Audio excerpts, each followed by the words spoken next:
Instead of these cries, it could have been dead silence if it wasn't for grandmother Ilham. Asil Qabaha was in labor after midnight. Trying to get to a hospital, a closed Israeli military checkpoint stood in their way.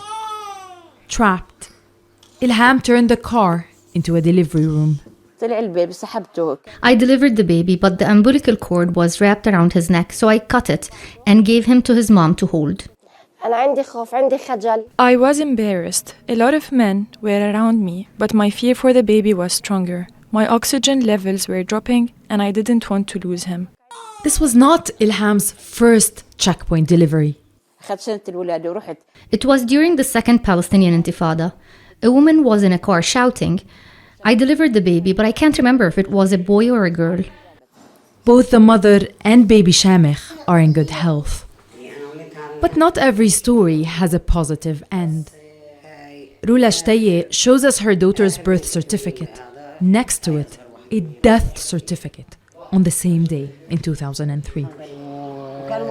Along with her husband Dawood, Rula remembers their fear at this Israeli checkpoint, a few minutes' drive from their home in Burin in the north of the occupied West Bank. Soldiers asked her to sit quietly. The 8-month pregnant lady was anything but that. She started shouting, "I gave birth," followed by silence and another shout, "I think she died." When I wrapped her and I held her to my chest, I said, "She's most likely dead." She started turning blue, but I wasn't sure. I had hope that she would still be alive. Baby Mira lived and died at the checkpoint.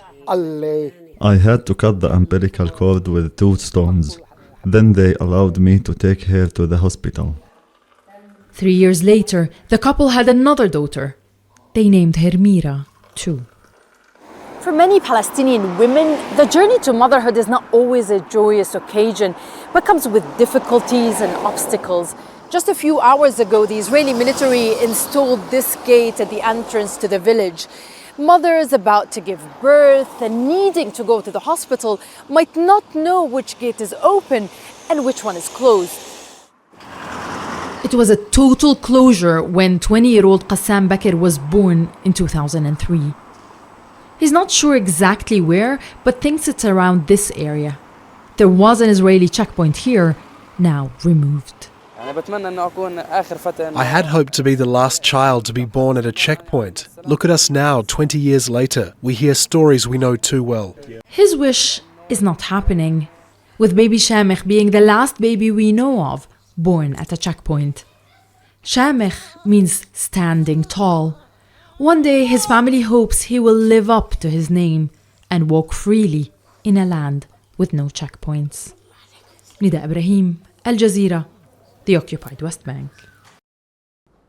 Make sure to subscribe to our channel to get the latest news from Al Jazeera.